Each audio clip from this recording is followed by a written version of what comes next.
दोस्तों आज मैं anaconda 2 the Hunt for the ब्लूड orchid movie को एक्सप्लेन करने वाला हूँ। अगर आपको एक्सप्लेनेशन पसंद आया तो वीडियो को लाइक और चैनल को सब्सक्राइब जरूर कर दीजिएगा। मूवी की शुरुआत दो कबीलों वाले से होती है जो जंगल में एक शेर का शिकार करने आए होते हैं। इस दौरान शेर उनमें से एक आदमी पर अटैक करने की कोशिश करता है। तभी उस आदमी को वहाँ पर एक बड़ा सा एनाकोंडा दिखाई देता है। इसके बाद वो आदमी वहाँ से भागने लगता है, लेकिन वो नदी के पानी में गिर जाता है, जहाँ पर एक दूसरा एनाकोंडा उसे पकड़ लेता है और पानी में लेकर चला जाता है। अगले सीन में न्यूयॉर्क सिटी में गॉर्डन मिचेल को दिखाया जाता है, जिस पर वैक्सल हॉल कंपनी के इन्वेस्टर नाराज हो रहे हैं क्योंकि मिचेल ने इनको कैंसर का इलाज करने वाली मेडिसिन देने का वादा किया था, लेकिन वो इसमें फेल हो गया। फिर मिचेल का साथी जैक इन लोगों को पेरेनिया इमोटिलिस फ्लावर के बारे में बताता है, जिसे ब्लड ऑर्किड भी कहा जाता है, यानी कि एक खास फूल, और इसमें ऐसा केमिकल मौजूद है जो हैफ्लिक लिमिट को बढ़ा सकता है। इसकी वजह से इंसान जवान बना रहेगा और ज्यादा समय तक जिंदा रह सकेगा। लेकिन ब्लड ऑर्किड हर 60 साल बाद केवल 6 महीने के लिए खिलता है और उसके मुरझाने में अब केवल 2 सप्ताह का समय बचा है। इन्वेस्टर को ये आइडिया बहुत ही पसंद आता है और वो लोग इनको इस एक्सपेरिमेंट करने की परमिशन दे देते हैं। अगला सीन बोर्नियो का दिखाया जाता है, जहाँ पर मिचेल और जैक गेल से मिलते हैं, जो इस प्रोजेक्ट की हेड है। तभी वहाँ पर जैक की असिस्टेंट सैम आती है और बताती है कि कोई भी कंपनी अपनी बोट नहीं दे रही है क्योंकि बारिश के मौसम की वजह से कोई भी नहीं जाना चाहता। इस बात से जैक परेशान हो जाता है क्योंकि ब्लड ऑर्किड को मुरझाने में अब केवल 1 हफ्ते का समय बचा है। फिर ये लोग बिल नाम के एक लोकल कैप्टन से मिलते हैं,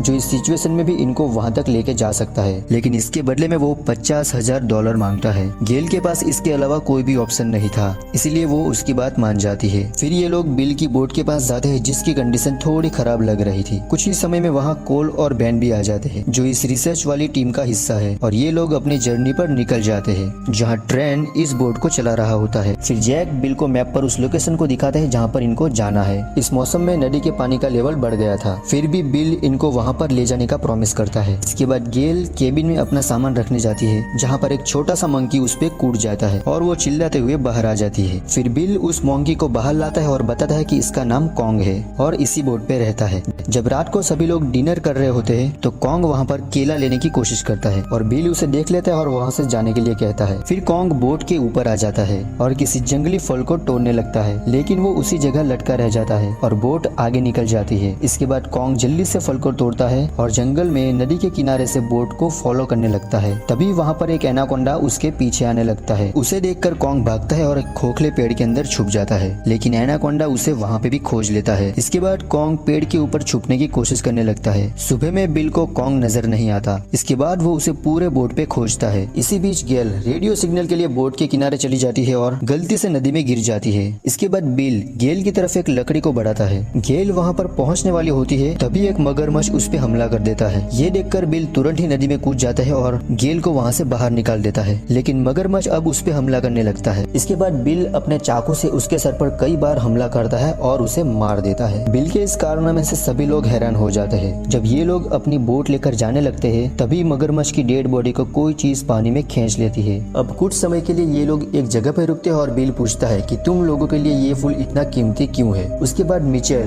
बिल को ब्लड ऑर्किड के बारे में सब कुछ बताता है। तभी अचानक से कॉन्ग वहाँ पर आ जाता है और सभी लोग डर जाते हैं। फिर सैम नोटिस करती है कि कॉन्ग किसी चीज से बहुत ही ज्यादा डरा हुआ है, लेकिन बिल इस पे ध्यान नहीं देता। अब रात में जैक गेल के साथ में ब्लड ऑर्किड फूल के बारे में बात कर रहा होता है। तभी वहाँ बिल आता है और कहता है मुझे एक जरूरी बात करनी है। वो जैक को अपने साथ ले जाता है और बताता है कि नदी का पानी बहुत ही ज्यादा बढ़ गया है, जिसकी वजह से इस रास्ते से जाना सेफ नहीं होगा, इसीलिए हमें वापस जाकर दूसरा रास्ता लेना चाहिए। लेकिन उसमें 2 दिन का ज्यादा टाइम लगने वाला था, जबकि ब्लड ऑर्किड को मुरझाने में कुछ ही दिन बचे थे और जैक किसी भी कीमत पर ब्लड ऑर्किड को हासिल करना चाहता था। इसीलिए वो बिल को ये रिस्क लेने के लिए कहता है और बदले में एक्स्ट्रा $50,000 देने का वादा करता है। इस तरह दोनों के बीच में डील हो जाती है और बिल उसी डायरेक्शन में आगे बढ़ने लगता है। सुबह में इनकी बोट टर्न ऑफ तक पहुंचने वाली होती है, पर वहां से उन्हें टर्न लेना होता है, लेकिन तभी इनका इंजन जाम होने लगता है। इससे बिल टेंशन में आ जाता है और किसी तरह इंजन को ठीक करने की कोशिश करता है, लेकिन नदी के पानी का फ्लो बहुत तेज था, जिस वजह से बोट का इंजन काम नहीं कर पाता और बिल उस टर्न को मिस कर देता है। इस बात से सभी टेंशन में आ जाता है क्योंकि अब इनकी बोट एक वाटरफॉल की तरफ बढ़ रही थी। ट्रेन सभी को मजबूती से बोट को पकड़ने के लिए कहता है। इसके अगले ही पल बोट वाटरफॉल से नीचे गिर जाती है और नीचे नदी में चली जाती है। अब वो बोट पूरी तरह से टूट गई थी और पानी में डूब जाती है। इसके बाद सभी लोग तैरकर किनारे पर आने लगते हैं। इस दौरान इनके बीच एक बड़ा सा एनाकोंडा भी आता है, लेकिन किसी की नजर उस पर नहीं जाती है। अब सभी लोग यहाँ पे फंस चुके होते हैं क्योंकि इस जगह पर इनके लिए कोई हेल्प भी नहीं आ सकती थी। फिर बिल बताता है कि मेरा एक फ्रेंड है जो बोट लेकर टुकुट नदी में आता रहता है। अगर हम उसे कॉल करेंगे तो वो हमें नागारोक के पास मिल जाएगा, जिसकी मदद से हम यहाँ से निकल पाएंगे। सब उसकी बात मान जाते हैं और बिल अपना फ्रेंड जॉन लिविंगस्टन को कॉल करता है, जो इस काम के बदले $5000 मांगता है, और बिल उसकी बात मान जाता है। इसके बाद बिल सभी को लेकर जंगल के रास्ते से आगे बढ़ने लगता है। कुछ घंटे बाद इनके सामने एक नदी आती है और ये लोग उसे क्रॉस करने लगते हैं। तभी कॉन्ग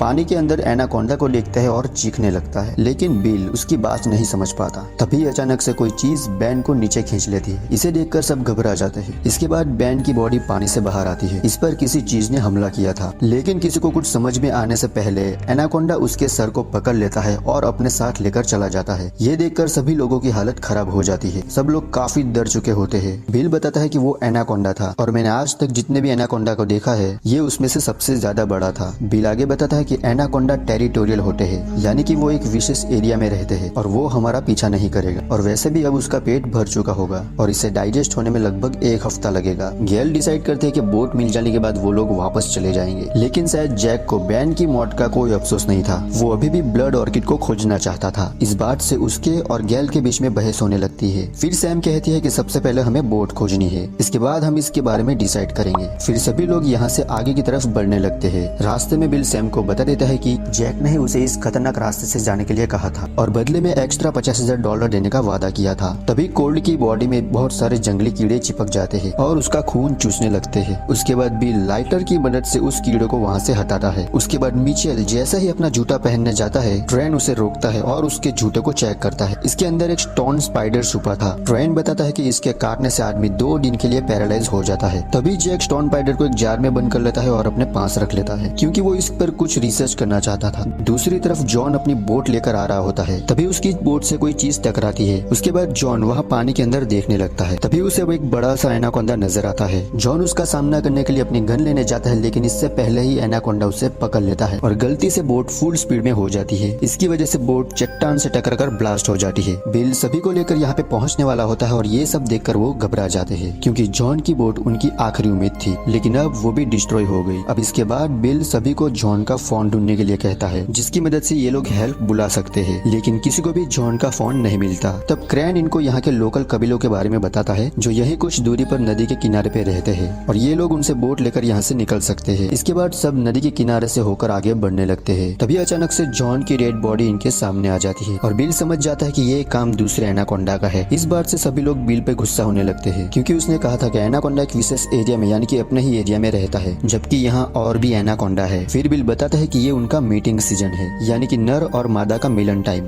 इसीलिए सभी मेल एनाकोंडा फीमेल एनाकोंडा की तरफ आने लगते हैं और हो सकता है जंगल में और भी एनाकोंडाए हो। इसके बाद सब आगे बढ़ने लगते हैं और कुछ देर बाद लोकल ट्राइब के विलेज में पहुंच जाते हैं। वहाँ पर इनको एक मरा हुआ एनाकोंडा नजर आता है, जिसके पेट में एक डेड बॉडी थी और इसे कबीले वालों ने ही मारा था, लेकिन ये एनाकोंडा पहले वाले से भी बड़ा था। और ये बात बहुत अजीब थी, क्योंकि एनाकोंडा इतने बड़े नहीं होते। फिर ये लोग नदी के किनारे जाते हैं, लेकिन कबीले वाले सभी बोट लेकर यहाँ से चले गए थे। इसके बाद बिल खुद की बोट बनाने का डिसाइड करता है और सभी लोग उसकी मदद करने लगते हैं। तभी वहाँ पर जैक ब्लड ऑर्किड के एक नमूने को देखता है और सैम को भी इस बारे में बताता है। अब इनको समझ आ जाता है कि ब्लड ऑर्किड यहीं पास में है और ये एनाकोंडा के फूड चेंज का हिस्सा है, जिसकी मदद से एनाकोंडा ज्यादा बड़े और ज्यादा समय तक जिंदा रहते हैं। अब इससे जैक को यकीन हो जाता है कि अगर ये चीज एनाकोंडा पर काम करती है तो इंसानों के ऊपर भी जरूर काम करेगी। अब जैक को अंदाजा लग गया था कि ब्लड ऑर्किड का फूल नजदीक है, लेकिन कोई भी उसका साथ नहीं देना चाहता था। लेकिन अब तक इनके 2 साथी मारे जा चुके हैं, लेकिन जैक अभी भी नहीं मानता। वो समझ जाता है कि जैक केवल अपने करियर और भविष्य के बारे में सोच रहा है। इसके कुछ समय बाद मिचेल जैक का बैग चेक करता है। इसके अंदर उसे जॉन का फोन मिलता है। तभी जैक भी वहाँ पर आ जाता है और बताता है कि मैंने ही इसे छुपा लिया था, क्योंकि अगर कोई भी हेल्प के लिए कॉल कर देता तो ये खोज यहीं पे खत्म हो जाती, लेकिन वो ऐसा कभी नहीं चाहता। जब मिचेल उसका साथ देने से मना कर देता है, तब जैक उसे स्टोन स्पाइडर से कटवा देता है, जिसके तुरंत बाद ही मिचेल की बॉडी पैरालाइज होने लगती है और जैक वहाँ से चला जाता है। जब सैम को मिचेल नजर नहीं आता तो उसे जैक पे शक हो जाता है, इसलिए वो तुरंत मिचेल को लाने जाती है, लेकिन मिचेल उसे पैरालाइज हालत में मिलता है। तभी मिचेल ऊपर एक बड़े से एनाकोंडा को देखता है, लेकिन सैम तुरंत बाहर जाकर जैक से इस बारे में पूछने लगती है। उसी समय ये लोग देखते हैं कि मिचेल को कोई चीज ऊपर उठा रही है। ये देखते ही सब वहाँ पे जाते हैं, लेकिन अब एनाकोंडा मिचेल को निगल गया था। उसके बाद बिल तुरंत उस पूरी जगह को आग लगा देता है। तभी लोग वापस आते हैं तो देखते हैं कि जैक अकेले ही बोट लेकर भाग गया है। इस बात से सभी लोग परेशान हो जाते हैं, क्योंकि अब सब कुछ जल चुका था, इसीलिए ये लोग अपनी दूसरी बोट भी नहीं बना सकते और बिना बोट के यहाँ से निकल पाना बिल्कुल नामुमकिन था।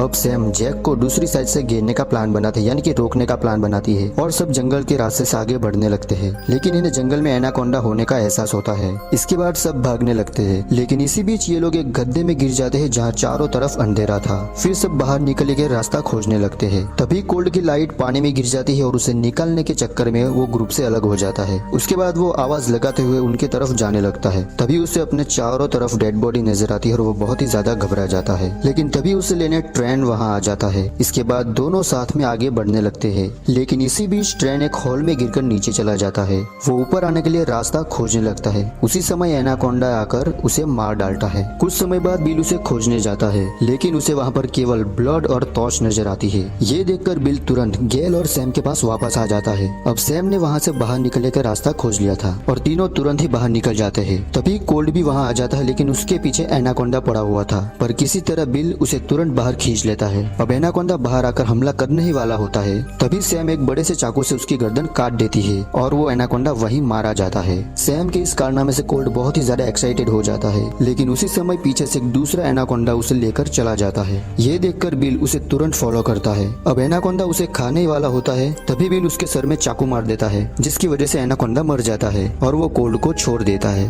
कोल्ड नीचे गिरने के बाद वो बेहोश हो जाता है और सांस भी नहीं ले पाता। फिर सैम उसे ब्रीच देती है और उसके बाद वो होश में आ जाता है। दूसरी तरफ जैक ब्लड ऑर्किड फूल वाली लोकेशन पे पहुंच जाता है और उसे वो मिल भी जाता है। कुछ समय बाद बिल और बाकी लोग भी यहाँ आ जाते हैं और उनको राफ्ट मिल जाती है, लेकिन तभी जैक पीछे से उन पर गन पॉइंट कर देता है। फिर बिल अपना चाकू निकालने की कोशिश करता है। तभी जैक देख लेता है, उसके कंधे पे शूट कर देता है। इसके बाद वो सभी को ब्लड ऑर्किड फ्लावर के सामने ले जाता है। इसके नीचे वाले गड्ढे में मेल एनाकोंडा फीमेल एनाकोंडा से मीटिंग कर रहे थे और जैक सैम को ब्लड ऑर्किड लाने के लिए भेजता है। सैम किसी तरह ब्रिज को पार करके दूसरी तरफ चली जाती है और बैग में ब्लड ऑर्किड लेने के बाद वापस आने लगती है। लेकिन तभी ब्रिज टूटने लगता है और सैम बहुत ही ज्यादा घबरा जाती है। फिर जैक सैम से ब्लड ऑर्किड से भरा हुआ बैग ले लेता है, लेकिन सैम अब उस ब्रिज पे लटक जाती है। तभी बिल पीछे से जैक पे हमला कर देता है, जिसकी वजह से ब्लड ऑर्किड वाला बैग नीचे गड्ढे में चला जाता है। तब जैक बिल को इसके लिए बहुत पीटता है और बैग लाने के लिए नीचे जाता है, लेकिन तभी उसे एक स्टोन स्पाइडर काट लेता है।